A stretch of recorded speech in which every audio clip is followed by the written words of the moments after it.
안녕하세요. 손은정쌤입니다. 자, 우리 오늘은요 4월 학평 화학2 문제들 한번 쭉 살펴볼 텐데요. 선생님이 앞서서 총평에서 우리가 어떤 포인트들 위주로 공부를 해야 되는지 안내해 드렸거든요. 그래서 짧으니까 빨리 잠깐 보고 선생님이랑 같이 하시면 더 좋을 것 같아요. 자, 그러면 선생님하고는 이제 1번 문제부터 살펴볼 텐데요. 그쵸, 이제 1번은 뭐 쉽게 해결되는 문제니까요. 자, 다음은 물의 특성에 대한 설명이다 라고 해서 설명이 나와 있습니다. 물은 표면적을 작게 하려는 힘, 무슨 힘이었죠? 맞습니다. 표면 장력이 큽니다. 왜 표면 장력이 크냐면요, 바로 물 분자 사이에 이 결합과 관련이 돼 있었거든요. 그럼 우리가 물 분자의 특징을 생각을 해본다면, 그쵸, 물 분자는 수소랑 산소가 공유 결합을 하고 있었습니다. 이렇게 전기음성도가 큰 플로린, 산소 또는 질소와 수소가 공유 결합하고 있을 때 또 다른 분자에 있는 산소가 온다면 이들 사이에서 무슨 힘이 생기죠? 맞아요. 수소 결합이 생기죠. 그래서 바로 이러한 분자 사이의 힘인 수소 결합 덕분에 물의 특징인 표면 장력이 나타난다라고 알고 있었는데요. 보기를 쭉 봤더니 우리한테 헷갈리라고, 혹시라도 실수하라고 어떤 보기를 넣어줬냐면 공유 결합과 관련이 있다라고 선택할 수 있도록 선지가 들어가 있었어요. 여러분, 공유 결합은 뭐였죠? 맞아요. 여기. 산소와 수소 사이의 이 결합, 원자와 원자가 하는 결합, 바로 물질을 구성하는 결합이죠. 만약에 이 공유 결합이 끊어지면요, 얘네들은 새로운 물질이 형성되는 화학 반응이 일어났습니다. 그런데 우리한테 궁금한 건 뭐라고요? 그쵸, 분자 사이의 이 힘에 대해서 물어보고 있으니까 여기에서는 헷갈릴 것도 없었겠지만 바로 수소 결합 체크해 주셨으면 됩니다. 물론 이런 표면 장력뿐만이 아니라 물이 가지고 있는 많은 특징들이 있었는데요. 그 특징들이 대부분 무엇으로 설명을 할 수 있었냐면요, 요 수소 결합과 결합을 이용해서 설명할 수 있었습니다. 그래서 이 부분은 복습할 때, 물의 특성을 복습할 때는요, 이 특성이 수소 결합과 어떤 연관이 있는 거지? 라는 걸 계속 생각하면서 복습하시면 좋을 거예요. 자, 그러면 이제 2번 문제 같이 살펴볼게요. 표는 물질 가나 다에 대한 자료입니다 라고 주어졌죠. 그리고 가나 다 구조식이 주어졌고요. 분자량이 주어져 있어요. 우리한테 무엇을 물어보고 싶니? 라고 해서 보기를 봤더니 가나 다의 기준 끓는 점을 물어보고 있네. 오케이. 자, 끓는 점이라고 하는 거는 무엇과 관련돼 있는 개념이냐면 바로 분자 간 상호작용, 분자 간의 요 작용하는 힘과 관련돼 있는 거였죠. 분자가 강하게 결합하고 있어요. 그럼 끊어내기 위해서 많은 에너지가 필요했고요. 그래서 열의 에너지 많이 가해줘야 되니까 끓는 점 올라가는 거였죠. 오케이. 그래서 끓는 점이라고 하는 건 이 분자들 사이에서 어떤 상호작용을 하고 있는지랑 관련이 되어 있었고, 그렇다면 그것과 관련돼서 우리가 공부했던 3가지 내용이 있었어요. 기억나시죠? 제일 먼저 어떤 내용 공부했었냐면 분산력이라고 하는 거 공부했습니다. 네, 분산력이라고 하는 애들은 그쵸, 분자 안에 있는 전자들의 편극 현상에 의해서 생겨났었기 때문에 모든 분자가 다 가지고 있어요. 무극성이든 극성이든 상관없이. 그리고 얘네들은 어떤 애들이 영향을 미쳤죠? 맞습니다. 분자의 크기와 그리고 분자량이라고 하는 애들이 주로 영향을 미칠 수 있었는데, 지금 분자의 구조들을 보시면 분자의 모양들이 거의 비슷비슷해요. 그리고 분자량도 얼핏 비슷한 거 보입니다. 그래서 분산력이라고 하는 애들은 거의 다 비슷하게 영향을 미치고 있어요. 가나 다에서. 그럼 두 번째, 무슨 힘이 있었냐면 두 번째는 쌍극자 힘이 있었습니다. 쌍극자라고 했으니까 얘네들은 극성 분자에서 작용하는 힘이었죠. 일단 가라고 하는 애들은 탄소, 수소로 구성되어 있는 탄화수소, 대표적인 무극성 분자들이었습니다. 나와 다를 보면 여기 부분들이 극성을 나타내 줄 수 있도록 나와 있네요. 그래서 쌍극자 힘을 가지고 있는 분자는 나와 다, 요 2개의 분자뿐이에요. 마지막으로 어떤 힘이 있었냐면 조금 전에 1번에서도 같이 봤었는데요. 수소 결합이라고 하는 힘이 있어요. 수소 결합은 언제 생긴다고요? 전기 음성도가 큰 플로린, 산소 또는 질소와 수소가 공유 결합하고 있을 때 이 수소 옆에 또 다른 분자의 플로린 또는 산소, 질소가 온다면 이 둘 사이에, 분자 사이에 나타날 수 있는 힘이었습니다. 가나다 분자의 구조를 봤을 때 이 수소 결합을 만들어낼 수 있는 분자 찾아볼게요. 누구 있어요? 그치, 나 있지다. 수소가 산소랑 공유 결합하고 있네? 그러면 이 옆에 또 다른 분자가 왔을 때 그 분자에 있는 산소와 수소 결합 만들어낼 수 있겠죠. 얘네들 조심해야 됩니다. 산소는 있지만 이 산소와 직접 공유 결합하고 있는 수소는 존재하지 않아요. 그래서 수소 결합이 가능한 분자는 누구밖에 없었냐면요. 바로 나밖에 없어요. 그럼 가나 다를 비교했을 때 나라고 하는 애들은 분산력, 쌍극자, 수소 결합 모두 가지고 있으니까 분자 간의 힘이 엄청 강하겠죠. 그러니까 끊어내기 위해서 많은 에너지를 줘야 돼서 끓는 점이 높습니다. 그럼 그 다음은 분산력과 쌍극자 힘을 가지고 있는 다일 거고요. 제일 끓는 점이 낮은 애들은 분산력만 나타내고 있는 가 분자가 될 거예요. 요거 바로 고르시면 돼요. 몇 번? 네, 3번 체크하시면 되겠습니다. 쌤은 지금 이거 설명하면서 문제를 푼다고 한 3분 정도 걸린 것 같거든요. 근데 실제로 이런 문제 보면 우리 패밀리들 정도라면 이제 10초 컷? 조금 더 가면 한 20초 컷 정도면 되지 않을까요? 자, 이번에는 3번 문제 같이 보겠습니다. 표는 같은 양, 몰의 기체, 가나, 다에 대한 자료입니다. 자, 이쯤 되면 기체 나왔다. 뭐 해야 돼요? 그렇죠. PV는 nRT 쓰면 됩니다. 요 방정식을 쓰든 안 쓰든, 사용하든 안 사용하든 일단 적어두고 시작을 하는 거예요. 기체에서는 사용할 확률이 더 높아요. 자, 일단 적어두고 봤더니 기체, 가나, 다, 압력, 부피, 온도에 대한 정보들이 나와 있죠. 오케이, 좋아요. 압력, 부피, 온도에 대한 정보가 나와 있습니다. 그리고 나서 X값과 Y값을 찾아주세요 라는 게 결국 문제잖아요. 처음에 우리한테 어떤 제시문을 줬냐면 기체의 양, 몰 수는 일정합니다. 즉 N은 일정해요. 얼은요?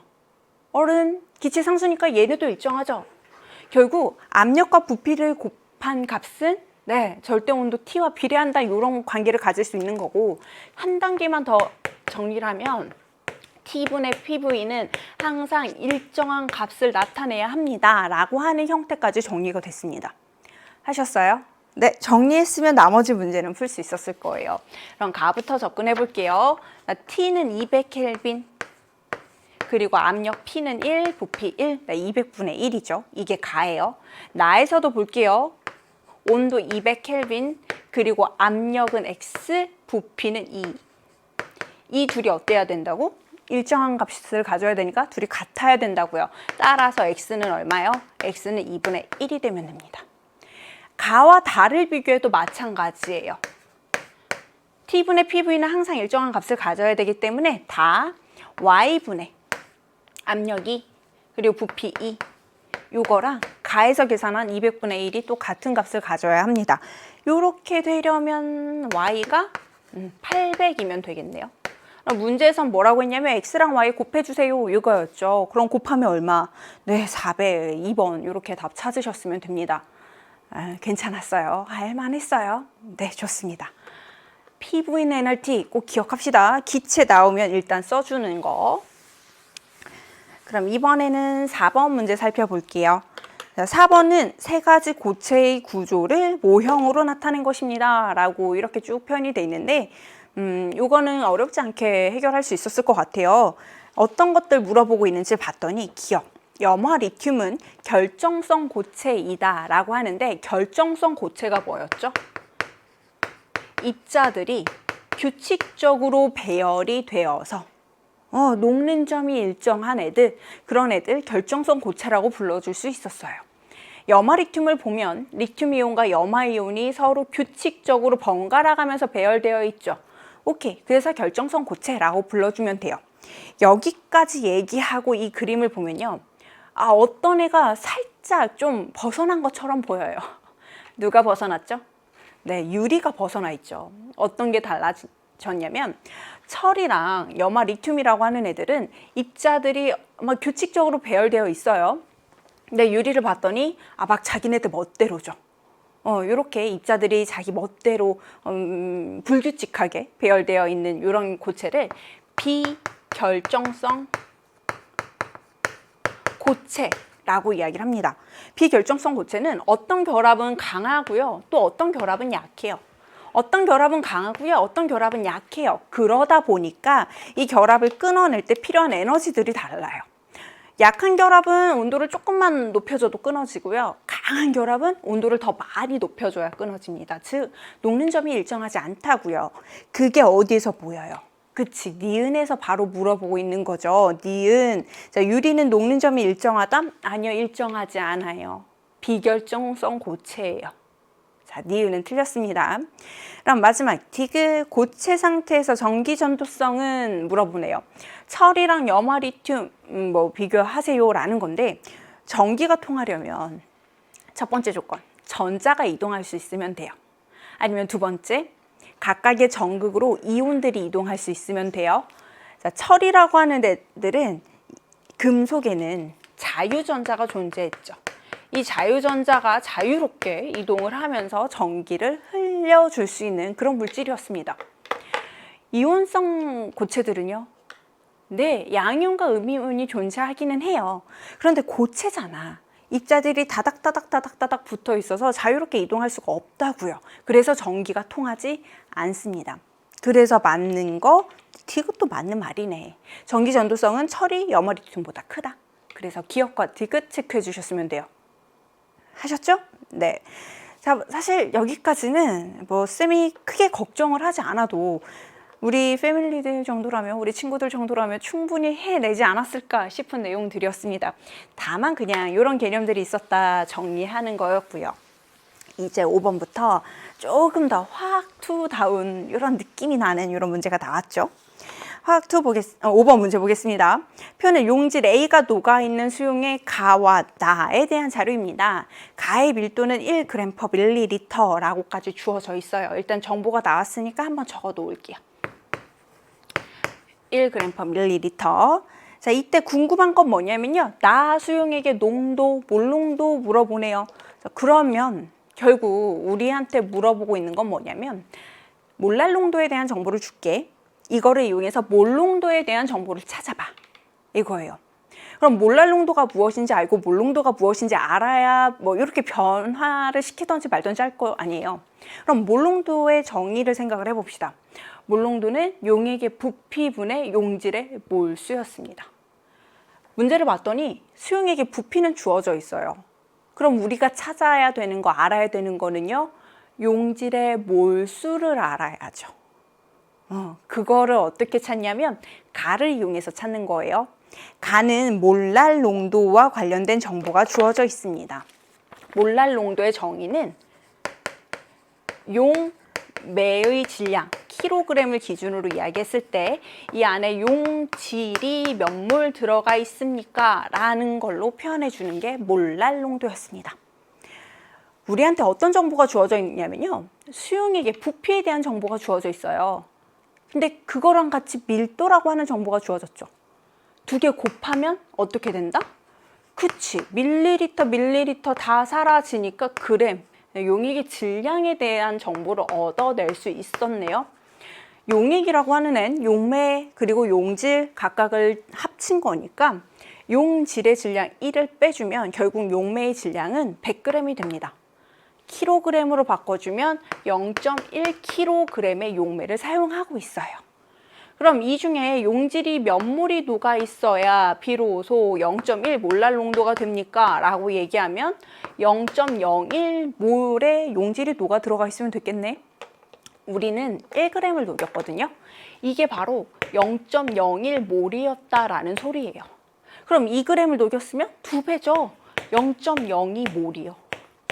따라서 우리가 궁금해하고 있는 나 수용액의 몰농도는 용의 0.25리터 분의 용질 0.02몰, 얘네들 계산해 주시면 됩니다.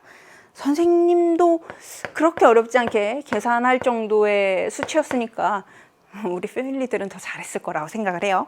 그래서 답은 0.08몰 농도였습니다. 쌤이랑 요 농도 공부할 때 어떤 부분을 계속 강조했었는지 기억나시죠? 네, 제발 정의만 꼭 알고 있어라. 네, 정의는 꼭 외워줘야 돼요. 라고 쌤이 여러 번 강조했을 거예요. 바로 그 정의들만 생각을 하면서 정보를 하나씩 찾아 나가시면 됩니다. 지금보다 조금 더 어려운 형태가 나와도요, 그 정의들만 잘 기억하고 있으시면 충분히 다 해결할 수 있어요. 할 수 있다. 자, 자신감을 가지고 이제 6번으로 넘어가 보겠습니다. 자, 6번 그림은 A와 B의 증기압력 곡선을 각각 나타내주고 있습니다. 표는 수소, 질량수 1짜리인 수소를 사용한 물의 기준 끓는 점과 중수소라고 하죠. 질량수 2짜리인 수소를 사용한 물의 기준 끓는 점을 각각 표현해주고 있다라고 하는데요. 기준 끓는 점이라고 하면 몇 기압일 때의 끓는 점? 네, 1기압일 때의 끓는 점이었습니다. 증기압력이 1기압과 같아질 때의 이 온도를 우리는 뭐라고 했냐면 그게 바로 끓는 점, 기준 끓는 점인 거예요. 그러면 A라고 하는 애들은 외부 압력이 1기압일 때 증기압력이 1기압이 되려면 온도가 100도씨가 돼야 됩니다 라는 소리인 거고요. 그리고 B라고 하는 애들은 요때 101.4도씨가 돼야 증기압력이 외부 압력이 1기압과 서로 같아집니다 라는 소리가 되는 거죠. 선생님 100이랑 101.4도씨는요? 네, 여기에서 찾아온 거예요. 그럼 100도씨에서 끓을 수 있는 물질, 얘네들이 질량수 1짜리인 수소로 만든 물에 대한 증기압력 곡선이었던 거고요. B가 바로 질량수 2짜리, 즉 중수소로 만들어낸 물과 관련된 정보였습니다. 여기까지 다 찾으셨어요? 그러면 이제 보기 기억, 니은, 디귿은 바로 해결될걸요? 기억, A는 예입니까? 네, 맞습니다. 네, 기억 체크해 주세요.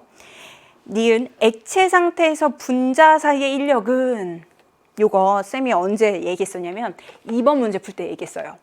분자 사이의 인력이 강할수록 끓는 점은 높아집니다 라고 했죠. 끓는 점이 더 높아요. 그럼 분자 사이의 인력도 더 큰 거죠. 분자 사이 인력이 더 큰 거는 B였습니다. 그래서 니은이 틀린 보기가 될 것 같네요. 그럼 마지막 디귿. 디귿 보기는 별표하시고요. 꼭 다시 보세요. 분명히 우리가 아는 개념인데 이상하게 이렇게 문제로 나오면 헷갈려. 무슨 내용이었냐면요.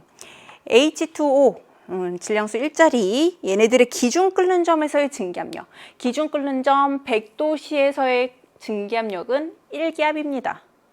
자, 옆으로 넘어가서 질량수 2짜리인 수소를 사용한 물의 기준 끓는 점, 즉 101.4도씨에서의 증기압력은 1기압입니다. 둘 다 1기압이니까 서로 같아요 라고 해야 되는데 지금은 뭐 누가 더 크다라고 했으니까 틀렸죠. 네, 디귿 틀렸어요. 쌤 근데 이걸 왜 별표예요? 라고 물어볼 친구들이 있을 것 같은데 이렇게 보면 너무 당연하죠? 뭐 똑같은 거 이렇게 왜 큰이 장이 물어보는데 이게 정말로 뭐 6평, 9평 수능 시험장에 가서 더 긴장했을 때 보잖아요. 아 근데 그러면 왠지 얘네들이 분자간의 힘이 더 강하다고 했으니까 왠지 더 뭐 증기압력이 어떻게 될 것 같기만 하고 그런 느낌이 들어요. 그러니까 그럴 때 좀 이렇게 잘 함정에 빠지기 쉬운 보기니까요. 체크해 두시고 다시 한 번만 확인해 주세요. 자, 그러면 이번에 두 번째 페이지로 넘어가겠습니다. 7번 문제예요. 7번 문제도 결국엔 농도와 관련돼서 계속 물어보고 있는데요. 실험 1은 뭐냐면 포도당 18g을 물에다 녹여서 1몰랄 농도짜리 포도당 수용액을 만들었습니다. 라고 얘기하죠. 몰랄 농도에 대한 정의 조금 전에도 했지만 다시 한번 적어드린다면 용매 킬로그램 분의 오케이. 자, 용질 몰수 이게 몰랄 농도의 정의였습니다. 포도당의 분자량이 180이에요. 그러면 18을 180으로 나눠주면 여기는 0.1몰만큼 있다라는 소리죠. 용질 0.1몰 있습니다. 얘네들을 물 2g에 녹였어요. 물이라고 하는 애는 용매니까. 오케이. 자, 용질은 알고 있는데 용매가 몇 킬로그램에 녹여야 비로소 1몰랄 농도 수용액이 되겠니? 0.1kg에 녹이면 되겠죠. 그럼 0.1kg이라고 하면 네, 100g 물에다가 녹이면 되겠습니다. 실험 2를 볼게요. 자, 이번에는 포도당과 물을 섞어서 퍼센트 농도로 표현해 주세요라고 했어요. 퍼센트 농도는 우리가 초등학교 때부터 그렇게 열심히 했던 애니까 더 잘 알고 계시리라 믿지만, 다시 한번 정리하면 용액의 질량분의 이 안에 녹아 들어가 있는 용질의 질량 그리고 100 해준 값이 되겠습니다. 용액의 질량은요, 용질의 질량에다가 용매의 질량 더해주면 돼요. 이 중에서 용질은 요만큼이니까 곱하기 100 해주면 바로 답이 나오겠죠. 자, 계산을 해보시면 이만큼이 1000 땡땡 땡땡 오케이 1.8 1.8%짜리 포도당 수용액을 만들어냈습니다 라고 찾을 수 있었습니다. 그러면 바로 뭐 기억과 니은 맞는 거 1번 체크해 주셨으면 될 것 같습니다. 계속 얘기하죠. 농도 나오면 정의를 생각해 주세요. 자, 이번에는 8번 문제 같이 볼게요. 8번 문제는 이제 용액의 총괄성과 관련된 내용이었는데요. 그 중에서도 어는 점 내림 현상과 관련돼 있었습니다. 그럼 어는 점 내림과 관련돼서 머릿속에서 딱 떠올라야 되는 식이 있어요. 하나. 뭐냐면 어는 점이 내려가는 정도는 몰랄 내림상수 곱하기 몰랄 농도의 형태로 표현이 되더라. 몰랄 내림상수는 용매에 의해서만 결정이 되는 값이었죠. 그리고 몰랄 농도는 우리 지금까지 계속 열심히 공부했던 바로 그 농도입니다. 그럼 얘네들을 이용해서 도대체 뭐를 찾으라고 하는지 살펴봤더니 물의 질량, A의 질량, 기준 어는 점 알려줄게. 그리고 A의 분자량 60이라는 것까지 알려줬어. 그래서 얘네들을 이용해서요, 몰랄 내림상수 구해주세요 라고 하는 게 문제였어요. 그럼 보세요. 용매의 질량 나왔죠. 그리고 용질의 질량과 분자량을 주어졌으니까 몰수 찾을 수 있죠. 즉 몰랄 농도 찾을 수 있네요. 물은 기준 어는 점이 0도예요. 근데 지금 마이너스 1.5A 도시에서 얼었다고 하니까 1.5A만큼 낮아졌네요. 이 둘을 아니까 당연히 KF 구할 수 있지 않겠어요? 하나씩 대입해 볼게요. 내려간 정도는 1.5A만큼 내려갔습니다. 이 말은 KF에다가 몰랄 농도를 곱해준 값이 1.5A라고 하는 건데, 몰랄 농도는 용매의 질량, 즉 0.5kg 안에 용질이 몇 몰 들어가 있는지를 표현해 주면 되는 거예요. 단위는 지금 잠깐 생략해 보겠습니다. A의 질량이 1.5g 사용했고요. 분자량이 60이라고 했으니까 나눠줘 봤더니 0.025몰 요 정도를 녹인 거네요. 그럼 용매에 용질이 이만큼 들어가 있습니다. 얘네들 계산을 해보면요, 0.05 몰랄 농도 이렇게 나오죠. 그러면 KF라고 하는 애들은 결국 1.5A를 0.05로 나눠준 값이 될 거고, 그러면 땡땡 땡땡 30A라고 하는 값이 나오겠습니다. 그러면 맞는다? 네, 3번 체크해 주시면 돼요. 요 식만 잘 기억하고 계시면 되겠습니다. 뒤에서 저런 형태를 이용하는 거 딱 한 단계가 더 응용되는 문제가 나왔었어요. 기억나세요? 조금 있다가 나오면 다시 한번 소개해 드릴게요. 이번에는 9번 보겠습니다. 자, 어떤 문제였냐면 다음은 기체 A의 분자량을 구하기 위한 실험이다. 기체 상수는 그냥 R이라고 주어져 있죠? 그리고 중요한 게 뭐냐면 단위를 꼭 봐주셔야 돼요. 네, 과학은 단위가 정말 중요합니다. 기압, 리터, 그리고 몰, 켈빈 이런 단위로 표현이 되어 있다라고 얘기해요. 그리고 일단 문제에서 제일 먼저 딱 주어졌죠. 우리한테 궁금한 거 뭐니? 분자량 구하는 게 궁금해. 그리고 아래서 쭉 내려가서 보셔도 이 실험 결과로 구한 A의 분자량은 물어봐요. 기체야? 그리고 분자량이야? 그럼 우리가 알고 있는 바로 그 식. 맞아요. 네, 그 식 쓸 거예요. PV는 nRT요. 네, PV는 nRT 썼죠. N은 어떤 거였냐면 몰수였어요. 질량을 분자량으로 나눠서 물질 전체 질량을 그 물질의 분자량으로 나누면 계산할 수 있는 요 값이었거든요. 흉 넣어주겠습니다. 그러면 PV는 M분의 W RT. 우리한테 궁금한 거 뭐라고요? 맞습니다. 분자량이 궁금하다고요. M은 PV분의 WRT가 궁금해요. 근데 R은 이미 그냥 R이라고 줬잖아요. 그럼 나머지 뭐 하면 돼? 압력, 부피, 질량, 온도만 찾아주면 돼요 라는 거죠. 그럼 이제 실험을 통해서 각각의 값을 어떻게 찾았는지를 확인을 하기만 하면 됩니다. 좋아요. 그럼 다시 실험으로 돌아가서 우리가 궁금한 거 있었으니까 고식을 하나 적어놓고 시작을 해볼게요. M은 PV분의 WRT. R은 이미 주어진 거니까 뭐 크게 신경 안 쓰셔도 됩니다. 일단 제일 먼저 뭐를 했냐면 기체 A가 들어가 있는 가스통의 질량 W1을 측정을 했습니다. 그리고 그림과 같이 이런 장치를 했어요.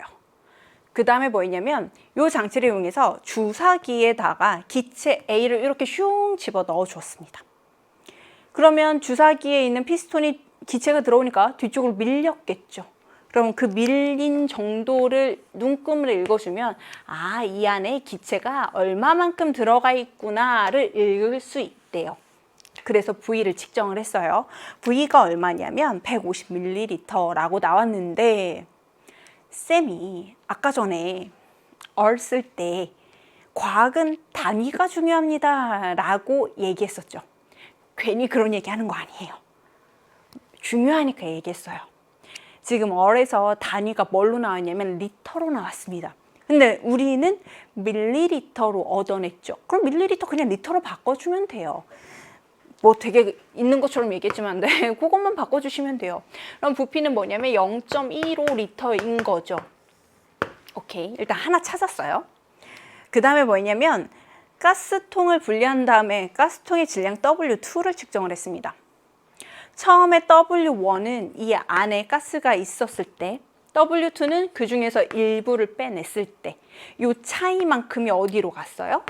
여기 안에 들어가 있겠죠. 이게 바로 이 안에 들어가 있는 기체의 질량이 됩니다. W1에서 W2를 빼주시면요 0.2g이 나와요. 이게 바로 기체의 질량이에요. R은 뭐 그냥 써주시면 될 것 같아요. 그 다음에 뭐 했냐면 실험실의 온도와 대기압력을 측정을 했습니다. 온도는 그냥 실험실의 온도가랑 요 안에 있는 기체가 열평형을 이루어서 온도가 같다라고 보는 거예요. 그럼 실험실의 온도 300켈빈이 바로 이 기체의 온도랑 같다라고 볼 수 있는 거고요. 압력은 왜 측정했을까요? 그렇죠. 이쪽에서 1기압으로 누르고 있다면 문제 상황에서 여기 주사기 내부의 마찰은 무시한다라고 했으니까 안쪽에서도 똑같이 1기압으로 밀어내주고 있어요. 이 기체의 압력이 1기압이에요 라고 하는 정보를 주기 위해서 알려준 거예요. 그럼 우리 필요했던 정보 다 찾았다. 압력은 몇 기압이라고요? 1기압이라고요.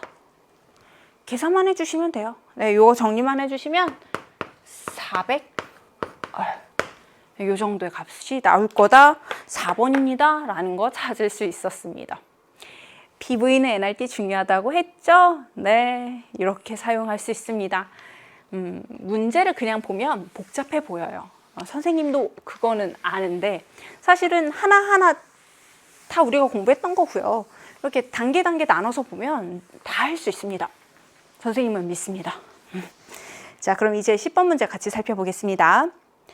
일단 그림 두 개가 나와 있는데 고체 가나의 결정 구조를 모형으로 나타내주고 있다라고 나와 있죠. 가 구조 먼저 보면요. 정육면체의 각 꼭지점에 A들이 있고요. 그리고 그 중심에 또 다른 입자가 하나 들어가 있네. 이런 애들을 뭐라고 했었냐면요. 그치, 이거를 채심 입방 구조라고 얘기했습니다. 그 몸체. 몸의 중심에 입자 하나 더 있으니까. 오케이. 자, 그래서 가는 채심 입방 구조다. 바로 판단이 돼요. 이번엔 나를 살펴볼 텐데 나는 A의 양이온과 B의 음이온으로 구성되어 있는 물질이죠. 얘네들은 어떻게 보냐면요. A의 양이온들이 정육면체의 꼭지점에 이렇게 하나 배열이 되어 있습니다. 이런 구조 뭐라고 했었죠? 네, 단순 입방 구조라고 했어요. 이렇게 만들어진 A 양이온들의 입방 구조에 B의 음이온이 하나 이렇게 끼어 들어가 있어요. 중심에 하나 들어갔습니다. 선생님, 그러면 얘도 채심 입방 아니에요? 뭐 중심에 있는 거 똑같은데요? 라고 혹시 얘기할 수도 있겠지만, 우리 채심 입방 구조다 라고 얘기할 때는 같은 애들로 구성되어 있을 때만 이야기를 해요. 근데 지금은 가운데 있는 애가 서로 다른 입자니까 얘네들은 채심 입방 구조라고 하지 않습니다. 오히려 얘네들은 A 양이온이 만들어내는 단순 입방 구조, B의 음이온이 만들어내는 단순 입방 구조가 서로 이렇게 엇갈려서 겹쳐져 있는 거예요. B의 음이온을 기준으로 볼게요. 역시 정육면체가 있으면요, 각 꼭지점에 B의 음이온들이 하나씩 배열이 되어 있고요. 이렇게 만들어지는 정육면체의 그 중심에 A의 양이온이 하나 쏙 이렇게 들어가 있는 형태인 거예요. 되셨어요? 네, 이런 애가 바로 나의 구조였습니다. 각각의 구조를 살펴봤으니까 기억부터 확인을 해볼게요. 기억은 바로 확인되죠. 가는 채심 입방 구조이다. 오케이, 됐습니다. 니은 볼 텐데요. 나의 화학식은 물어봐요. 나를 한번 봤더니 일단 A의 양이온들이 꼭지점에 하나씩 있다고 했죠. 꼭지점에 있는 애들은 기여하는 정도가 8분의 1입니다. 그리고 이런 애들이 8개 있는 거예요. 오케이. 그럼 이 단위세포 안에는 A 양이온이 8개 있어요. 하나 있어요. 8분의 1 곱하기 8이니까. 그리고 나서 여기 중심에 B의 음이온이 하나 더 있습니다. 그럼 결국 몇 대면? 1대 1의 비율로 결합을 하고 있는 거고요. 그래서 화학식은 A, B 이렇게 될 거예요. 그런데 니은에서는 A, B2라고 했으니까 니은은 틀린 보기가 되겠죠. 자, 그럼 이번에 D급 볼게요. 가의 단위세포에 포함되어 있는 A의 수는, 자, 그러면 각 꼭지점에 있는 애들 8분의 1씩 기여하고요. 그리고 가운데 하나 더 있으니까 오케이 1 해주면 총 A라고 하는 입자 2개 있는 거고요. 나의 단위세포에 존재하고 있는 B의 음이온수, B의 음이온수 어떻게 계산했어요? 그쵸, 이렇게 계산을 했죠. 얘네들을 기준으로 얘기하면 이렇게 계산하시면 되고요. 그냥 여기 가운데 하나가 멀쩡하게 딱 들어가 있습니다 라고 얘기할 거면 이렇게 얘기하셔도 돼요. 어쨌든 한 개예요. 자, 그러면 한 개 있습니다. 2개 있고 한 개 있어요. 그러면 디귿? 네, 디귿은 맞는 보기가 되는 거죠. 2배 있다. 그래서 맞는 거는 기억과 디귿 체크해 주시면 되겠습니다. 고체 공부를 할 때는 요 입자수 세는 거 꼭 다시 한번 복습하면서 해보시면 괜찮아요. 할만하고 재밌어요. 입자수 세는 거 이렇게 단위세포 안에 있는 입자수 세는 거 말고도 한 입자를 둘러싸고 있는 가장 가까운 입자수 세는 거, 이런 것도 있었던 거 기억나시죠? 기억나면 해보는 걸로. 자, 그러면 이제는 11번 문제 같이 볼게요. 표는 물 100g에 용질 A와 B를 각각 3A, 2A를 녹인 수용에 나에 대한 자료이고요. 기준 끓는 점이 주어져 있습니다. 원래 물의 기준 끓는 점은 100도씨죠. 근데 용액이 됐으니까 끓는 점 오름 현상이 나타났을 거고요. 그래서 100.15 그리고 100.30만큼 끓는 점이 올라간 현상을 볼 수 있습니다. 쌤이 앞에서 8번 문제 할 때 그 어느 점 내림할 때 요거랑 비슷한 형태의 문제가 뒤에서 나올 거예요 라고 했거든요. 그게 이거예요. 끓는 점 오름입니다. 끓는 점 오름과 관련된 거 생각을 해보면 끓는 점이 올라가는 정도는 몰랄 오름 상수 곱하기 몰랄 농도 이렇게 표현해주면 되는 거네요. 요거를 그대로 적용을 할 건데 이제 어떻게 적용하는지 한번 같이 살펴봐 주세요. 일단 무엇을 물어보는지는 알아야 이걸 쓸 테니까 기억을 먼저 받습니다. 자, 용질의 양은 나가 가보다 크다? 이런 정보가 주어져 있네요. 뭐 이렇게 묻고 있네요. 그럼 생각을 해보는 거예요. 기준 끓는 점 오름이라고 하는 건 몰랄 오름 상수 곱하기 몰랄 농도인데 몰랄 농도라 함은 용매의 질량 분의 용질의 몰수였잖아요.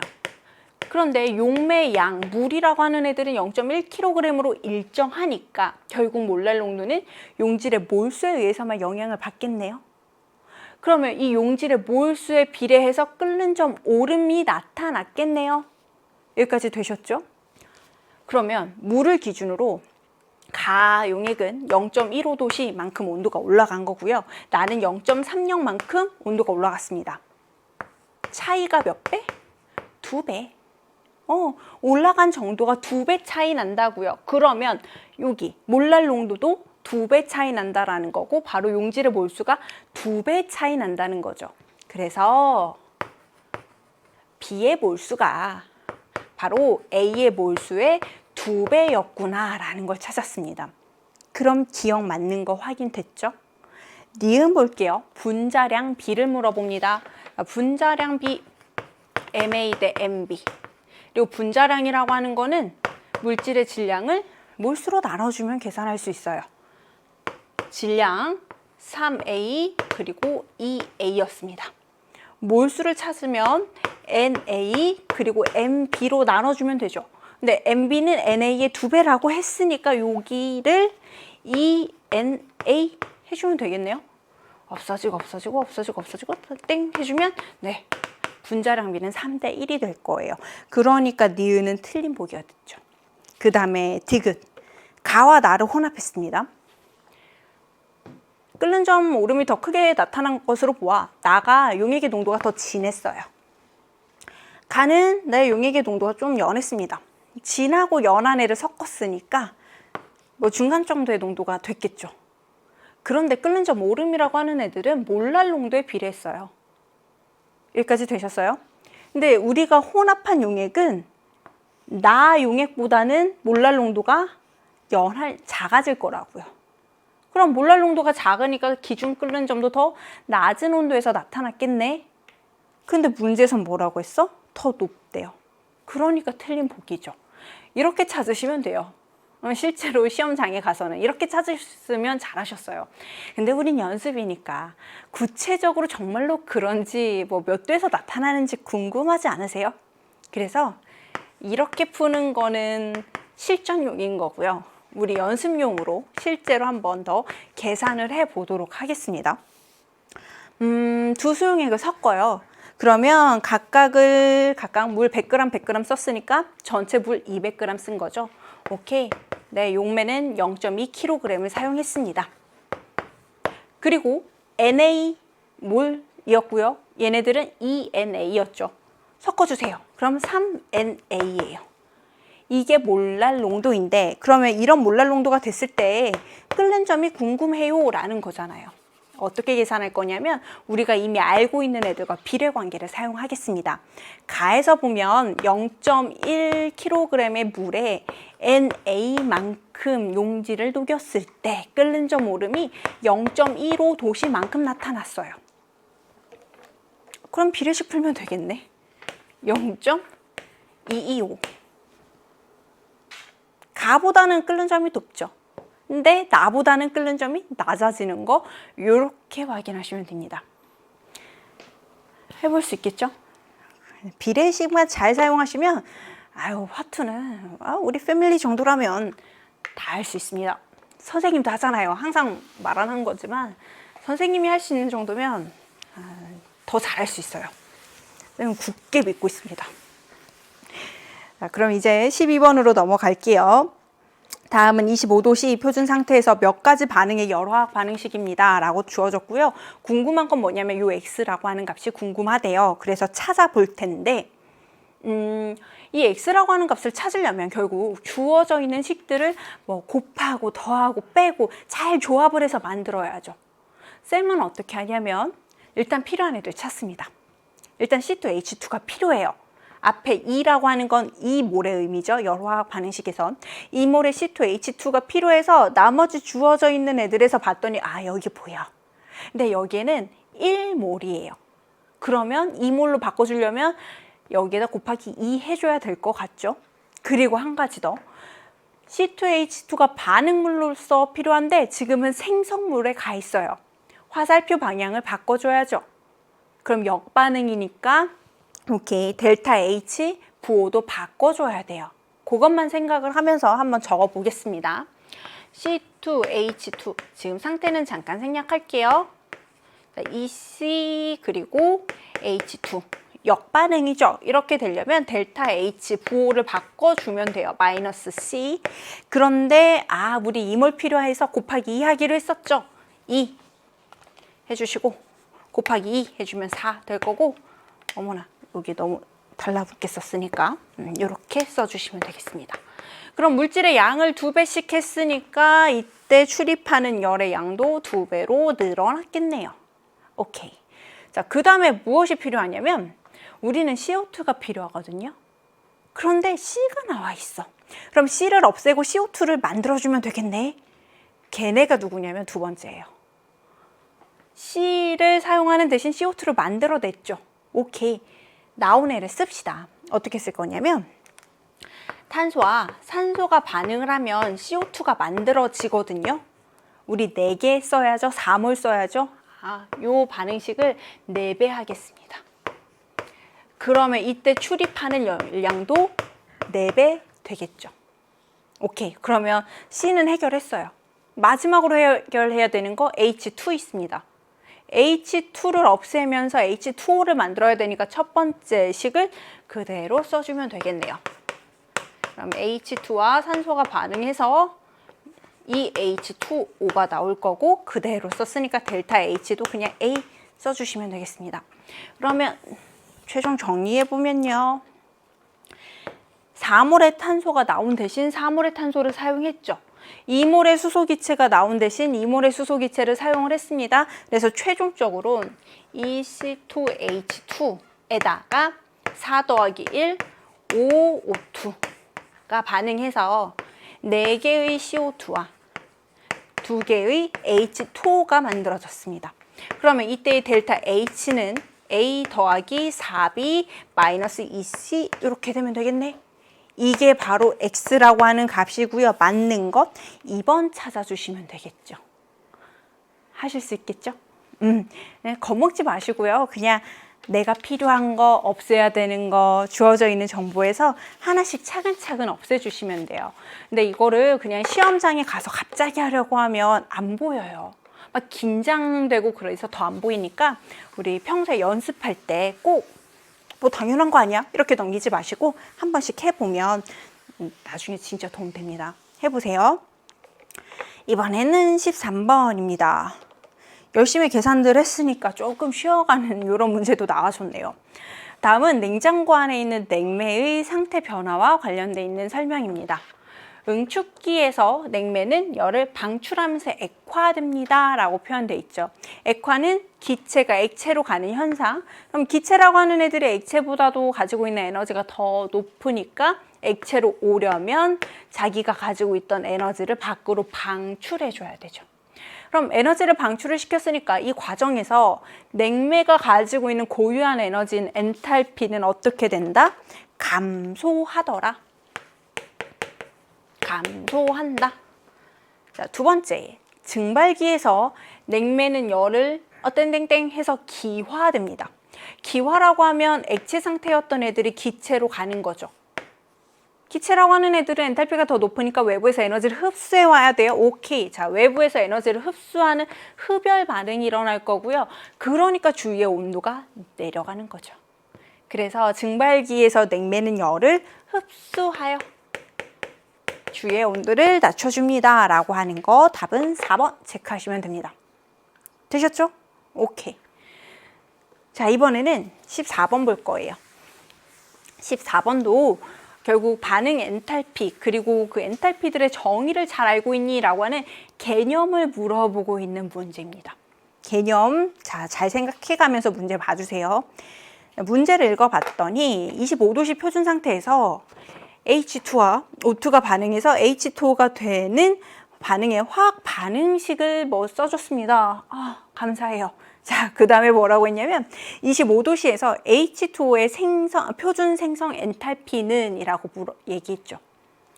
표준 상태는 주어져 있는 온도 25도씨에서의 지금 엔탈피를 이야기를 할 거예요. 생성 엔탈피가 뭐였는지 기억나세요? 이게 정의. 가장 안정한 원소로부터 물질을 만들어낼 때 그때 출입하는 엔탈피인데요. 물질을 1몰 만들어낼 때의 반응 엔탈피를 바로 우리가 생성 엔탈피라고 얘기합니다. 여기서 중요한 포인트 어딜까요? 이게 중요한 거예요. 가장 안정한 애들로부터 1몰을 만들어냈다는 거. 그리고 이렇게 물이 만들어질 때는 마이너스 242 kJ/몰이라고 하는 게 생성 엔탈피라고 합니다. 근데 문제를 잠깐 보면요. 우리한테 정말 친절하게 화학 반응식이 하나 주어졌었거든요. 물이 만들어져요. 수소의 가장 안정한 상태, 수소 기체죠. 오케이. 산소의 가장 안정한 상태, 산소 기체예요. 맞아요. 그런데 물이 몇 몰 만들어진 거다? 개수에는 몰의 의미를 가지고 있다고 합니다. 그럼 얘네들은 물을 2몰 만들어냈어요. 수증기를 2몰 만들어냈어요 라고 하는 뜻으로 생각을 해주시면 돼요. 우리 1몰 만들어낼 때가 마이너스 242 kJ이었다고요. 그럼 2몰이면 곱하기 2 해주면 되죠. 그래서 마이너스 484 kJ의 에너지에 이렇게 출입이 나타납니다 라고 봐주시면 됩니다. 그럼 맞는 거 한번 골라볼게요. 두 개의 2몰의 수소기체와 1몰의 산소기체가 만나서 2몰의 H2O 물 분자를 만들어냈습니다. 수증기 상태겠네요. 자, 그런데 484 kJ에 해당하는 엔탈피의 차이가 나타나야 되니까 이 높이 차이가 484 kJ였으면 됐네. 맞는 답은요? 3번입니다. 의미만 알고 있으면 문제 바로 풀렸겠죠. 쌤은 지금 우리 다시 연습하라고 열심히 개념을 설명해 드려서 시간이 오래 걸렸던 건데 이런 거 보면 금방금방 빨리빨리 끝내고 우리 뒤쪽에 4페이지에서 주어져 있는 문제들에게 조금 더 시간을 투자해 주시면 되겠습니다. 이번에는 15번 보겠습니다. T도시에서 물 Wg에 서로 다른 질량의 A가 녹아 들어가 있는 수용액 가다에 대한 자료입니다. 수용액 나왔죠. 증기압력 나왔죠. 아하, 무슨 법칙? 라울 법칙이 나와야 됩니다. 라울 법칙이라고 하는 건 이런 거였어요. 용액의 증기압력은 누구 덕분에 나타난다? 맞아요. 용매 덕분에 나타나더라. 그래서 용매의 몰분율 곱하기 용매의 증기압력을 해서 나타내 주자라는 거였습니다. 이렇게 하다 보니까 왜 이렇게 표현을 했었냐면요. 용질입자들은 휘발이 안 되니까 증기압력을 나타내지 않았었죠. 그런 용질입자들이 액체 표면에, 용액 표면에 존재하면서 용매 분자들의 증발을 방해해서 증기압력 내림이 나타났었거든요. 그래서 이렇게 표현을 할 수 있었어요. 그러면 방금 쌤이 얘기한 그 증기압력 내림이라고 하는 건 어떻게 표현하니? 누가 방해해서? 용질이 방해해서. 그러면 용질이 차지하는 비율이 많으면 많을수록 방해하는 정도도 커지겠네. 그래서 용질의 몰분율에다가 용매의 증기압력을 곱해서 표현을 해주게 됩니다. 이거를 알고 있으면요. 요 문제, 그 다음은 그냥 단순 계산이에요. 한번 문제 살펴볼게요. 기어, 수용액에 녹아있는 A의 질량은 나가 가보다 크다라고 얘기합니다. 둘 다 수용액이에요. 수용액이라고 하는 건 뭐냐면 순수하게 물만 있을 때보다는 증기압력이 내려왔다라는 소리죠. 자, 가는 45A라고 했으니까 처음에 물의 증기압력은 얼마인지 모르겠지만 아무튼 이만큼 내려왔어요. 여기가 45A예요. 나라고 하는 애들은 증기압력이 47A라고 했거든요. 그러면 한 요 정도가 47A라고 하면 되겠네요. 어디에서 증기압력 내림이 더 많이 나타났다? 오케이, 가에서 증기압력 내림이 더 많이 나타났다라는 거고, 증기압력 내림이 많이 나타났다라는 건 이 안에서 용질이 차지하는 비율이 더 큽니다. 용질의 몰분율이 커요 라는 거죠. 문제에서 봤더니 가와 나 똑같은 물의 질량입니다. 물이 차지하는 몰수는 똑같아요. 그럼 용질이 차지하는 몰분율이 커지려면 그치, 용질의 몰수가 많아지면 되겠죠. 용질의 질량이 커지면 돼요. 그러면 어디서 더 많은 양을 녹인 거니? 증기압력 차이가 컸던 가에서 더 많은 질량의 물질을 녹였다, A를 녹였다라고 보시면 되겠습니다. 그래서 기억이 틀렸어요. 자, 그러면 이제 니은, 디귿을 살펴볼 차례인데, 니은은 무엇을 물어보냐면 물의 증기압력 찾아주세요. 뭐 찾죠 뭐. 물이라고 하는 애들은 용매고요. 우리한테는 용액의 증기압력이 나와 있고요. 용매, 물의 몰 분율이 나와 있습니다. 아, 그럼 이거 쓰면 되겠네요. 써볼게요. 일단 용액의 증기압력이 47A입니다. 용매, 물의 몰 분율이 95분의 94예요. 용매, 물의 증기압력이 궁금하다고 한 거죠?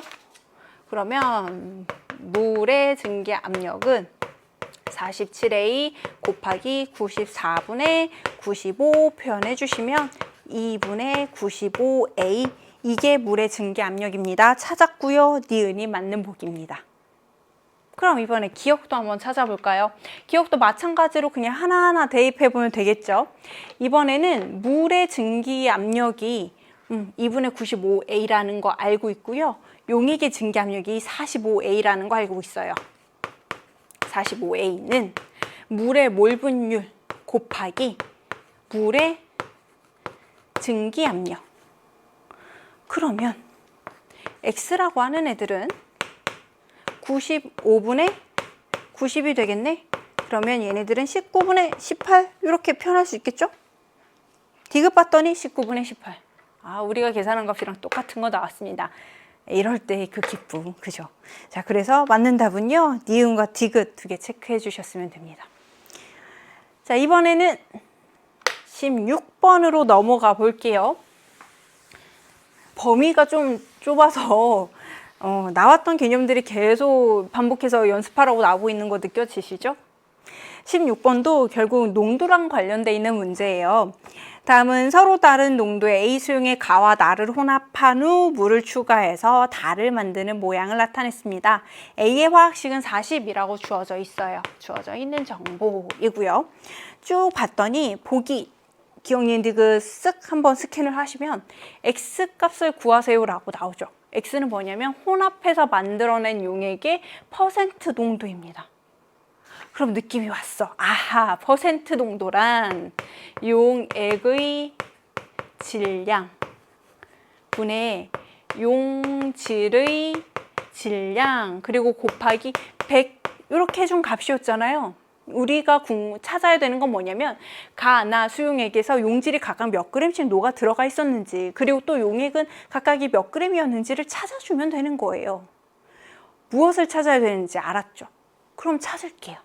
가부터 살펴보겠습니다. 가는 1몰랄 농도래요. 1몰랄 농도라는 건 무슨 의미냐면 매 1kg 안에 용질이 1몰 들어가 있습니다 라는 뜻이에요. 그러면 1kg이니까 1000g이죠. 1000g 안에 용질 1몰, 화학식량이 40이니까 오케이, 40g이 녹아 들어가 있습니다 라는 거예요. 그럼 1040g의 용액에는 40g의 용질이 들어가 있습니다.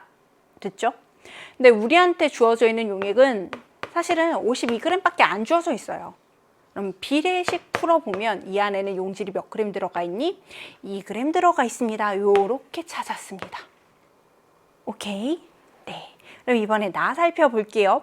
나는 0.5몰 농도 들어가 있는 거죠. 그러면 전체 용액의 부피가 100ml라고 했으니까 용액 0.1L 안에 용질이 0.05몰 들어가 있습니다. 그래야 이게 0.5몰 농도죠. 분자량 얼마라고요? 화학식량 40이라고요. 그럼 몰 곱하기 화학식량 해주면 40 곱하기 0.05, 이 안에는 2g의 용질이 녹아 들어가 있습니다 라는 거. 근데 우리 용질 말고 용액의 질량도 필요했거든요. 용액의 질량도 계산해 볼게요. 용액은 100ml가 있었어요. 그러면 여기에다 밀도를 곱해주면 밀리리터 사라지니까 아하, 102g의 용액이 있구나. 다 찾았죠. 다 섞어요. 자, 다 섞으면 용질 2g 섞어서 용질 4g 됐습니다. 용액 52g 그리고 102g 거기다 물 46g을 추가를 해줬어요. 다 더하면. 그리고 46까지 해주면 네, 여기 200 되죠. 해주면 몇 프로? 2%짜리 수용액 만들어졌습니다. 그러면 디귿 2%, X, 2 나왔네? 네, 디귿은 맞는 답인 거 확인했어요. 그리고 기억, 가에서 물의 질량은요. 수용액 전체 52g이었거든요. 그 중에서도 용질 2g이었으니까 빼면 50g이 물입니다. 나왔죠? 그러면 마지막 니은, 나의 녹아있는 A의 양은 0.05몰 바로 계산했었잖아. 그럼 니은도 맞는 거죠. 그래서 맞는 거 기억, 니은, 디귿 체크하시면 되겠습니다. 사실 쌤은 처음에 이 문제 풀 때 약간 실수했어요. 어느 포인트를 실수했냐면 거기 보면 물 46g 추가라고 하는 거 있죠. 그거를 순간 아차 하고 놓쳐가지고 얘가 2%가 안 나오는 거예요. 막 2.6 막 이렇게 나와가지고 아니 뭐 이렇게 계산이 깔끔하지 않을 수 있나? 이렇게 생각을 했었는데 아마도 선생님과 같은 실수를 하는 친구들도 간혹 있을 것 같아서 네, 선생님의 부끄러운 이야기를 좀 해드렸습니다. 이런 거 볼 때는 조건을 놓치지 않도록 주의해 주셔야 돼요. 그러면 자 이제 17, 18, 19, 20 네 문제 남았거든요. 이 네 문제가 가장 어려운 문제인 거 아시죠? 힘내서 네 문제 이제 마저 살펴보도록 하겠습니다. 그래도 다행히 17번 문제는 할만했어요. 아 너무 겁먹지 않아도 됐어요. 3페이지에 있어서 그런가? 아닌데 가끔 3페이지에 있어도 조금 어려울 때가 있기도 한데요. 일단 이 문제는 개념을 정확히 알고 있으면 할 수 있습니다. 이제 지겨우시죠? 개념 계속 얘기해서. 자, 17번입니다. 25도씨 1기압에서 수용액의 3투압에 대한 실험입니다. 주어져 있는데요. 일단 반투막으로 분리된 U자관 있죠. 여기에 용질 Wg이 녹아있는 A 100ml랑 반대쪽에 물 100ml를 그린 것 같이 넣습니다. 충분한 시간을 둬요. 그러면 이렇게 높이 차이가 생긴대요. 왜 생겼죠? 왜 삼투 현상이 나타났죠? 그쵸, 용매 분자들이 움직이니까. 조심해야 되는 거, A에서부터도 B로 용매 분자가 이동할 수 있습니다. 반투막을 통과할 수 있어요.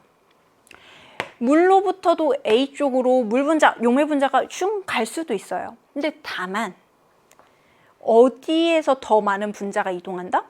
물에서 A 쪽으로 이동하는 양이 더 많으니까 최종적으로는 이쪽에 높이가 더 높아지는 용액의 양이 많아지게 되는 이런 현상이 나타났습니다. 이거를 삼투 현상이라고 했는데 삼투 현상을 막고 싶어요. 그러면 물이 넘어오는 걸 좀 막아주면 되지 않을까요? 이쪽에다 힘을 주면 되지 않을까요? 그래서 압력을 가했습니다. 압력을 가해서 이 양쪽의 수면의 높이가 다시 처음처럼 똑같아지도록 만들어줬대요. 이렇게 삼투 현상을 막기 위해서 가해줘야 되는 최소의 압력을 뭐라고 했었냐면 그쵸, 이게 삼투압입니다. 바로 나는 그 내용에 대해서 이야기하고 있어요. 가해 U자관의 높이 차이가 발생한 평형 상태에서 A 수용액의 외부 압력을 가해서 수면의 높이가 같아지도록 맞춰줬습니다. 주는 압력이 삼투압을 가했습니다. 라는 거. 그리고 나서 다는 뭐를 했냐면 이 실험을 반복을 했어요. 반복을 했는데 이번엔 A 대신 B 똑같은 질량을 사용을 해서 이 실험을 반복을 했습니다. 결과를 볼까요? 실험 결과를 봤더니 나와 다에서 이런 결과가 나왔대요.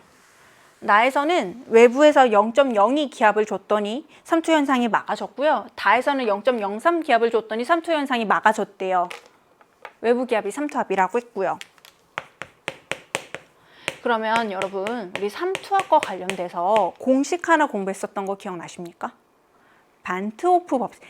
이름은 모르셔도 돼요. 쌤은 쌤이니까. 반트호프 법칙 이런 것들이 있었는데요. 삼투압은 몰농도 그리고 기체 상수월 그리고 절대 온도 이런 형태로 표현할 수 있더라. 뭐 이런 애들에 대해서 공부를 했었습니다. 자, 그러면 여기까지 했으면 보기 확인 먼저 해볼게요.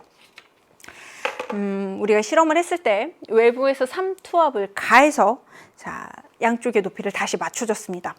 그래서 원래 처음에 넣어줬던 요 용액의 농도 상태로 바꿔줬다라는 거고요. 이 말은 뭐냐면 바로 요 C 있죠. 이 C를 찾아냈다는 거예요. 자, 그러면 H가 0일 때 몰 농도는 B 수용액이 A 수용액보다 크다? 삼투압이 더 크다라는 거는 몰 농도가 더 큽니다라는 거죠. 온도, 기체상수 R 일정하니까. 그러니까 기억? 네, 맞는 답 이렇게 체크해 주시면 되겠습니다. 두 번째, 분자량비는 물어봐요. 지금은 C를 몰 농도라고 했으니까 이렇게 쓸게요. C는 부피분의 몰수예요. 몰 농도는 부피분의 몰수. 근데 용액의 부피는 100ml로 일정했죠. 그럼 결국 몰 농도는 누구에 비례한다? 네, 바로 몰수에 비례한다 라고 보시면 됩니다. 그래서 용액 속에 들어가 있는 A의 몰수, B의 몰수가 각각 2대 3의 비율을 가지고 있다라는 거예요. 그럼 이거를 이용해서 분자량비를 계산해 주세요 라고 했는데, 분자량은 또 어떻게 계산하냐면 질량을 몰수로 나눠서 계산을 해요. 문제에서 뭐라고 했냐면 A랑 B를 똑같이 Wg 썼습니다. 몰수비가 2대 3이라고 했죠? 2대 3? 그러면 분자량비는 3대 2가 되겠네. 그러니까 니은은 맞네요. 그럼 마지막 디귿. A를 2Wg을 녹여서 수용액을 100ml를 만들었어요. 그리고 이렇게 삼투압을 측정하는 실험을 다시 한번 했습니다. 그럼 부피는 일정한데 몰수를 2배로 늘렸죠. 그럼 몰 농도가 2배로 늘어났네? 2배로 늘어났으니까 삼투압도 2배로 늘어나야 되네. 얘네의 2배 0.04기압입니다. 오케이. 해결하셨죠? 네, 이렇게 해서 일단 3페이지까지 쭉 봤는데요. 여기까지 보면서 여러분이 느끼셨을 거. 아, 용액의 총괄성은 저렇게 문제가 나올 수 있구나. 증기압력, 그리고 끓는 점, 어는 점, 그리고 삼투압까지 우리 다 살펴봤습니다. 혹시라도 약간 가물가물한 개념들이 있다 하면 이 포인트들 다시 한번 짚어가면서 복습해 보셨으면 좋겠어요. 꼭, 네, 제발요. 그럼 이제 마음의 준비를 하고 4페이지 보겠습니다. 네, 4페이지도 일단 18번 문제는 할만했어요. 얘네도 쌤이 계속 강조했던 포인트가 있었거든요. 이것만은 외워주세요 하는 거. 그걸 외웠었으면 18번 해결했습니다. 아, 왠지 이럴 때 뿌듯해요. 문제 보면 25도씨 표준 상태에서 NF3와 관련된 열화학 반응식과 이와 관련된 자료들을 주었습니다. 어떤 자료를 주었냐면요. 평균 결합 에너지 줬죠. 아, 기뻐. 왜냐면 그 아래 문제를 봤더니 평균 결합 에너지라고 하는 자료를 이용을 해서 델타 H 구해주세요 라고 했거든요. 이 기쁨을 어떻게 표현해야 될까? 열심히 했었죠. 그 유치한 거. 나는 이 결혼 반대세. 다시 한번 생각해보게. 아유, 말하니까 또 부끄럽다. 자, 나는 이 결혼 반대세. 반응물의 결합 에너지. 다시 한번 생각해보게. 생성물의 결합 에너지. 반응물의 결합 에너지의 합에서 생성물의 결합 에너지의 합을 빼면 이게 델타 H라고 했어요.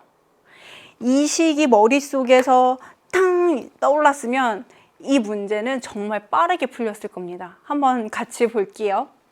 일단 반응물 N2 있습니다. 개수가 1이니까 1몰을 끊어낼 거예요 라는 소리죠. 그러면 네, 얘는 이 분자 1몰을 끊어낸다 라는 거니까 삼중결합 1몰만 끊어내면 됩니다. 질소와 질소 사이의 삼중결합 1몰을 끊어내기 위해서 필요했던 에너지가 940이에요. 오케이, 940 일단 줘야 돼요. 그리고 반응물이 또 누가 있냐면 플로린이 있어요. F2. 그러면 FF. 플로린과 플로린 사이의 결합 1몰을 끊어내기 위해서는 150kJ만큼의 에너지가 필요한데 문제는 앞에 3 붙어 있죠. 3몰을 끊어내야 돼요. 이 결합을 3몰을 끊어내야 되니까 3 곱하기 150에 해당하는 에너지를 줘야 돼요. 생성물 만들어졌어요. NF3. 구조식을 그려보면 N, F, F, F. 오케이. 그런데 얘네들은 조심해야 되는 게 뭐냐면 분자 하나당 결합이 하나, 둘, 셋 있죠. 그러면 NF3 1몰에 있는 결합을 다 끊어내겠습니다 라고 얘기하면요, 270 곱하기 3을 해줘야 돼요. 그런 애가 몇 몰 있다고요? 2몰 있다고요. 그럼 총 6몰의 결합을 끊어내줘야겠다. 그래서 6 곱하기 270에 해당하는 에너지를 줘야 된다. 이게 델타 H. 얘네들 계산을 해봤더니 마이너스 230 나옵니다. 2번이에요. 됐죠? 자, 이제 19번 보겠습니다. 화투에서는 킬러 파트로 나오는 문제들이 조금 정해져 있는데요. 특히 PV나 NRT를 사용하는 문항들이 자주 나와요. 그리고 19번 역시 그 기체의 성질, PV는 NRT와 관련되어 있는 문제입니다. 자, 일단 기체의 성질과 관련되어 있었으니까 PV는 NRT를 적어주고 시작을 합니다. 가에서는 어떤 실험이 있냐면 200도씨에서 꼭지로 연결된 강철 용기와 피스톤으로 분리되어 있는 실린더에 수소 기체와 헬륨 기체를 그림과 같이 넣었습니다. 지금 뭐 정확히 가까이 몇 몰 있는지 모르겠지만 만약에 수소 3Xg을 뭐 6A몰 들어가 있다라고 해볼게요. 그러면 여기는 Xg이니까 3분의 1만큼 있으면 되죠. 2A몰 있어요. 헬륨 보면 수소보다 분자량이 2배예요. 질량도 2배죠. 그럼 들어가 있는 몰수는 똑같다는 소리지. 그렇지, 여기에도 2A몰 들어가 있습니다. 이렇게 접근을 해도 큰 문제는 없을 것 같습니다. 그 다음에 어떻게 했냐면 강철 용기와 실린더의 온도를 300켈빈으로 높여서 유지하면서 꼭지를 열고 충분한 시간이 흐르도록 뒀습니다. 그리고 나서 요 수소 기체의 기압을 측정을 했어요. 그러면 일단 기체가 나왔으니까 PV나 NRT를 사용을 해야 되는데 우리가 무시할 수 있는 거는 누가 있냐면 R은 상수니까 무시할 수 있죠. 그리고 그 다음에 무시할 수 있는 게 있을까요? 일단은 쌤이 봤을 땐 크게 무시할 수 있는 게 없어요. 왜냐면 나머지 조건들이 계속 바뀌고 있거든요. 가 조건에서는 압력이 1기압 그리고 부피가 1리터일 때 여기만 봤을 때 기체가 6A 들어가 있었고 200켈빈이었습니다. 그래서 우리는 결국 1200A를 1이라고 뒀던 거예요. 두자고요. 그 다음에 콕을 열었죠. 그리고서 온도를 300켈빈으로 높였어요. 그럼 콕을 열었다라는 건 뭐냐면 기체들이 섞여서 전체 기체의 부피가 2리터가 됐습니다. 이 뜻이에요. 압력은 모르겠지만 부피는 2리터가 됐어요. 그리고 6A, 2A가 섞여서 기체는 8A몰이 됐습니다. 온도는 300켈빈으로 높여줬죠. 곱하면 2400A가 돼요. 우리 1200A를 1이라고 두기로 했거든요. 그럼 2400A는 얼마가 돼요? 2가 돼야죠. 그러니까 압력이 몇 기압이야? 1기압이에요. 그래서 실린더 속 여기 전체 혼합기체의 압력은 1기압이 되는 거고 혼합기체의 압력이 1기압이니까 당연히 이 실린더 안에 있는 기체의 압력도 1기압인 거죠. 이번에 다시 꼭지를 닫았습니다. 근데 꼭지를 닫기 전에 6A, 2A 총 8A가 골고루 섞였어요. 그리고 1리터 똑같은 부피를 차지하고 있기 때문에 1대1, 즉 4A만큼 수소기체가 균일하게 퍼졌습니다. 이때 이 고정장치를 풀어요. 그러면 이때 헬륨이 나타내는 부피가 얼마니? 라고 물어보는 거잖아요. 기체니까 또 PV는 NRT 써주세요. 온도 일정하죠? R 일정하죠? 그리고 고정장치를 풀었다라는 건 양쪽 기체가 밀어내는 압력도 일정하다는 소리죠. 결국 부피는 뭐에 따라서만 영향을 받는다? 몰수에 따라서만 영향을 받습니다. 전체 용기의 부피가 2리터인데요. 그 중에서 헬륨은 6A 중에서 2A만큼, 즉 3분의 1만큼 차지해요. 그러면 나타내는 부피는 3분의 2리터가 되겠네. 이게 가, 나, 다해서 우리가 차근차근 살펴본 내용이거든요. 보기를 한번 볼게요. 기억. 가 과정 후 여기 실린더 안에 들어가 있는 수소와 헬륨의 압력은 같다라고 했는데요. 처음에 요 안에 쌤이 지금은 지워놨는데 처음에 각각이 얼마씩 들어있었다라고 했었냐면 6A, 2A만큼 들어가 있다라고 했습니다. 가에서 이 두 기체를 비교해보면 들어가 있는 몰수 똑같죠? 부피 똑같죠? 온도 똑같아요. 그럼 PV는 NRT에서 다 똑같네?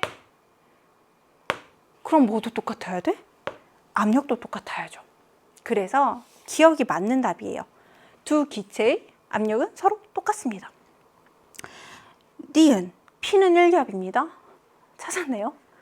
D급, V는 3분의 2리터입니다. 찾았네요. 네, 그래서 맞는 답은 기억, 니은, 디귿 이렇게 체크해 주시면 되는 거예요.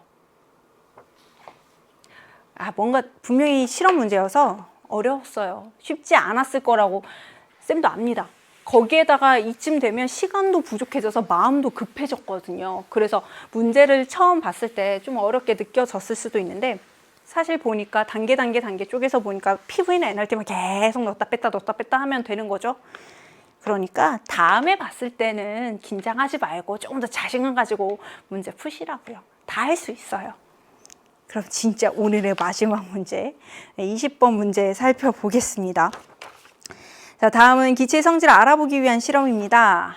이렇게 주어져 있고요. 여기 실린더 안에 처음에 넣어준 기체는 A 또는 C 둘 중에 하나예요. 그리고 화학 반응식에서 B는 3 이하의 자연수, 즉 1, 2, 3 셋 중에 하나입니다. 라고 주어져 있죠. 실험 과정입니다. 400켈빈에서 꼭지로 연결된 용기와 실린더에 A, B 그리고 X를 그림과 같이 넣었습니다. 두 개의 꼭지를 열어서 반응을 완료시키고 충분한 시간이 흐른 후 두 개의 꼭지를 닫는다 라고 했는데 어차피 꼭지를 열어서 충분한 시간을 흘렸다라고 하면 이 전체가 모두 똑같은 상태가 됐다라는 거예요. 그럼 그 다음에 꼭지를 닫아도 각각 용기에 들어가 있는 기체들의 압력과 조성은 일정합니다 라고 생각을 하시면 되는 겁니다. 이런 실험을 했을 때 실험 결과 그리고 자료가 주어져 있죠. 첫 번째 자료를 보시면 나 과정 후 용기 1에 들어가 있는 B의 몰 분율은 3분의 1이다. 용기 1, 여기에 들어가 있는 B의 몰 분율이 3분의 1이라는 건 여기도 3분의 1, 여기도 3분의 1, 전체도 3분의 1이라는 거예요. 그리고 400켈빈에서 RT는 33, 이렇게 주어져 있다라는 건데 문제를 쭉 보시면요. 온도와 외부 압력은 일정하다라고까지도 주어져 있습니다. 기체니까 PV는 NRT 써요. 그리고 R은 상수고요. 온도 일정하다고 했죠. 근데 T도 항상 일정해요. 무시 가능해요. 결국 뭐냐면 압력과 부피 그리고 몰수와의 관계에 대해서 우리는 계속 살펴볼 예정이라는 겁니다. 그럼 한번 같이 살펴볼게요. 처음에 1기압이 1리터 있죠. 그럼 1기압 1리터 PV 이때 들어가 있는 기체의 몰수를 X라고 해볼게요. 편의상. 그래서 A는 X만큼 있습니다. 용기 2에는 B가 들어가 있는데요. 2기압 3리터 PV는 6이죠. 1을 X라고 두기로 했으니까 6은 그쵸. 여기를 6X라고 더 주시면 돼요. 그러면 가운데 X가 A인지 또는 C인지는 모르겠지만 일단은 피스톤 1기압 하에서 평형을 이루고 있으니까 기체 1기압입니다. 그럼 1기압 1리터를 차지하고 있으니까 이 안에 X도 X몰만큼 있다라고 보면 되겠습니다. 이제 여기까지 찾았으면요. 우리 화학 1에서 많이 했던 거 있죠. 그리고 우리 화학 2에서도 기체할 때 열심히 연습했던 거 요거 한번 써서 계산을 해볼게요. 일단은 만약에 X가 C였다라고 한번 가정을 해보고 X가 A 또는 C라고 했으니까 C였다라고 가정을 해보고 적어보겠습니다. A가 X몰 있고요. B는 6X몰 있고요. C는 X몰 있는 거죠. 근데 어쨌든 반응은 진행이 될 텐데 잘 보면 B는 1 아니면 2 아니면 3이라고 했잖아요. 그쵸? 그럼 여기에 어떤 숫자가 들어가든 항상 A가 제일 먼저 사라집니다. 1 들어가면 1대1로 사라져야 되는 거고 2 들어가봤자 1대2로 사라지면 되는 거고 3 들어가면 1대3으로 사라지면 되잖아요. 무조건 A가 먼저 사라지게 되는 거예요. 그리고 여기를 BX만큼 사라졌고요. 2X만큼 생성이 됐습니다. 라고 쓸게요. 그럼 반응 끝나면 A는 다 사라졌고요. B는 6-B죠. 두 개가 비슷하게 생겼어. 6-BX, C는 3X만큼 존재하는 겁니다. 이게 반응이 끝났을 때. 그럼 반응이 어떻게 끝났을 때 어쨌든 꼭지들 다 열려있고 골고루 퍼져 있잖아요. 그리고 나중에 콕을 닫았을 때 B의 몰 분율이 3분의 1이라고 했었으니까 콕을 닫기 전에도 전체 혼합기체에서 B의 몰 분율도 똑같이 3분의 1이라고요. 그러면 전체의 몰수를 생각을 해보시면 두 개 더하면 9-BX예요. 그 중에서도 3분의 1만큼이 B의 몰수라는 거죠. 6-BX라는 거죠. 얘네들 없애주면 9-B는 18 빼기 3B 넘겨주면 2B는 9. 따라서 B가 얼마? 4.5가 나옵니다. 문제는 B는 1, 2, 3 중에 하나여야 되거든요. 4.5 같은 이런 애매한 숫자가 나와주면 안 돼요. 그러면 우리의 가정이 틀린 거죠. X는 A 또는 C라고 해서 X는 C라고 이렇게 두고 풀었는데 이게 틀렸으니까 X는 A 기체였구나 이렇게 찾아낸 겁니다. 쌤이 이렇게 가정을 하지 않고 풀 수 있는 방법이 없을까 진짜 몇 시간을 고민을 했거든요. 없어요. 없는 것 같아요. 네, 혹시 또 모르니까 없는 것 같습니다. 이건 조금 번거롭게 과정을 거쳐줘야 될 것 같아요. 만약에 X가 A였다라고 하면 X몰 더하기 X몰 총 2X몰이 있는 거고요. 여기에다가 B 6X몰을 넣어서 혼합을 했어요. 자, 그럼 반응시키면 얘네들이 2X 반응할 때 그러면 얘는 2BX만큼 반응하겠죠? 그리고 4X만큼 생성이 됩니다. B가 1이든 2든 3이든 어쨌든 A는 다 0이 되니까요. 자, 0 그리고 B 6-2B X 그리고 4X 그럼 전체는 10-2B X 그리고 이 중에서 3분의 1이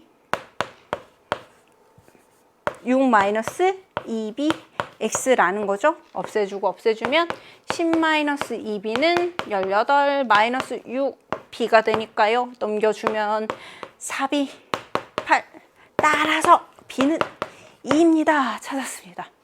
그래서 B는 2입니다 라고 하는 기억이 해결이 됐어요. 되셨어요? 자, 그러면 B에다 2를 넣어주면 2X가 되거든요. 과정이 끝난 다음에 전체 혼합기체의 몰수는 6X가 되는 거예요. 자, 그럼 여기로 와봅시다. 전체 혼합기체의 몰수가 6X가 됐습니다. 6X는 압력과 부피를 곱해주면 되죠. 콕을 다 열어뒀기 때문에 전체 기체 압력은 외부에서 누르는 1기압과 같아야 돼요. 그러면 부피 1을 X로 두기로 했으니까 6X는 6이 돼야 되겠네? 부피는 6이 돼야 됩니다. 1리터, 3리터 각각 차지하고 있으니까 여기 실린더가 나타내는 부피는 2리터가 돼야 되는 거죠. 그래서 니은이 틀렸어요. 그럼 마지막. 자, 나 과정 후 실린더 속에 있는 C의 양은? 이라고 물어보는데 우리 전체가 6X만큼 있다라고 이야기했었죠. 그러면 우리 이제 정확한 몰수가 필요하니까 X라고 하는 거 대신 PV는 nRT 여기에다 그냥 다 대입을 해보는 거예요. 1기압이죠. 2리터 차지하고 있다고 했죠. N은 몇 몰인지 모르겠어요. 그런데 400켈빈에서 RT를 33이라고 두기로 했습니다. 그럼 N은 전체 기체 몰수는 33분의 2죠. 오케이. 자, 근데 이런 혼합기체에서 B가 차지하는 몰 분율이 3분의 1이었거든요. 근데 이 안에는 B 아니면 C밖에 없어요. 그럼 얘가 3분의 1 차지하면 C가 나머지 3분의 2를 차지하겠네. 99분의 4몰 있겠구나. 그러면 이것도 맞는 답입니다. 찾을 수 있었습니다. 자, 이렇게 하면 우리 화학 2 20번 문제까지 모두 살펴봤습니다. 와, 정말로 고생하셨습니다. 너무 자랑스러워요. 쌤이랑 공부했던 내용들 쭉 보시면서 혹시 부족했던 부분이 있으면 다시 한번 보완해 가면서 화학2 공부하시면 좋을 것 같아요. 그럼 선생님하고는 다른 수업에서 만나요. 여러분 모두 안녕!